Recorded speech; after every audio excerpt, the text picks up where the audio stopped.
Hi again. I wanted to introduce someone to you. This is Scrimsless, and I don't know if you know, but last summer I went to Iceland, and this is where I met Scrimsels. So I just wanted to tell you a little bit about where he came from. Okay, so it's a little story, a little folk tale. Can you imagine this little island in the middle of the Atlantic Ocean? Well, it was here a long, long time ago in the land of fire and ice, a land we call Iceland, where the Scrimslis were born. In the old days, when the people of Iceland still lived in turf houses with only oil lamps to light their homes, they often saw all kinds of ogres and strange creatures taking shape from the shadows of the flickering light. It is here where the life of the Scrimsels began. They also obtained special powers from the Icelandic nature, which is full of dynamic energy. Each and every one of them had their own very special life, living in turf houses with their people, using their abilities for good. So you can just imagine the stories each of the Scrimsel have to tell. I wish you'd sit still. However, Iceland evolved and soon all homes were furnished with electricity. All the Scrimslis experienced the same fate. To survive, they needed to flee the overbearing and luminous lighting their new buildings. With sheer perseverance, they all moved into the lava fields, living in caves in a land they now called Lava Land, a land surrounded by the beautiful nature of Iceland. Life had not gotten worse for these salient creatures, but it was different, and they needed to adjust to it. In truth, the change was not so bad, because they loved how nature embraced them before they rummaged through the garbage in the turf houses to find food. But now they live on blueberries, pines, and other gourmet delicacies nature provides. So, this is where I met Scrimsless. I just call him Scrim for short, because Scrimsless is quite a long name, isn't it? So, I thought I might just read you a little nonsense verse as well, which is one of my really very favourites.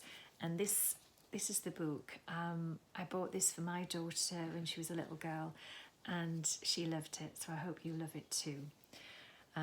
It's Edward Lear, and the nonsense verse that I was going to read to you is called The Jumblies. So, with some nice pictures to go with it as well, if you can see. Yeah. So, they went to sea in a sieve they did, in a sieve they went to sea. In spite of all their friends could say, on a winter's morn, on a stormy day, in a sieve they went to sea. And when the sieve turned round and everyone cried, "You'll all be drowned," they called aloud, "Our sieve ain't big, but we don't care a button, we don't care a fig. In a sieve we'll go to sea." Far and few are the lands where the Jumblies live. Their heads are green and their hands are blue, and they went to sea in a sieve. They sailed away in a sieve they did, in a sieve they sailed so fast, with only a beautiful pea-green veil tied with a riband by way of a sail to a small tobacco pipe mast. And everyone said who saw them go, "Oh, won't they soon be upset, you know? For the sky is dark and the voyage is long, and happen what may, it's extremely wrong in a sieve to sail so fast." Far and few are the lands where the Jumblies live.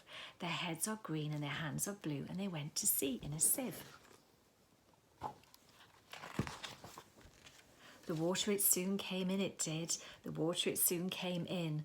So to keep them dry, they wrapped their feet in a pinky paper all folded neat, and they fastened it down with a pin. And they passed the night in a crockery jar. And each of them said, "How wise we are! Though the sky be dark and the voyage be long, yet we never can think we were rash or wrong, while round in our sieve we spin." Far and few are the lands where the Jumblies live. Their heads are green and their hands are blue, and they went to sea in a sieve. And all night long they sailed away, and when the sun went down, they whistled and warbled a moony song to the echoing sound of a coppery gong in the shadow of the mountains brown. Oh, Timbaloo, how happy we are when we live in a sieve in a crockery jar, and all night long in the moonlight pale we sail away with a pea-green sail in the shade of the mountains brown. Far and few are the lands where the Jumblies live. Their heads are green and their hands are blue, and they went to sea in a sieve. Can you see the pictures? Yeah. So, just to continue.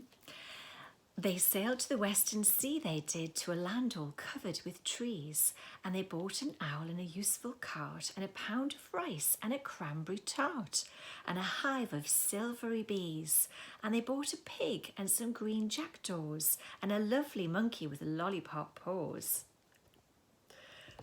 and 40 bottles of Ringbo Ree, and no end of Stilton cheese. Far and few are the lands where the Jumblies live.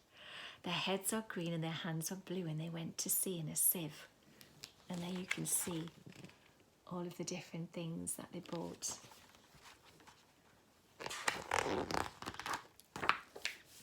And in 20 years, they all came back, in 20 years or more.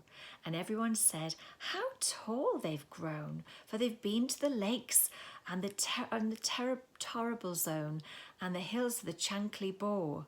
And they drank their health and gave them a feast of dumplings made of beautiful yeast.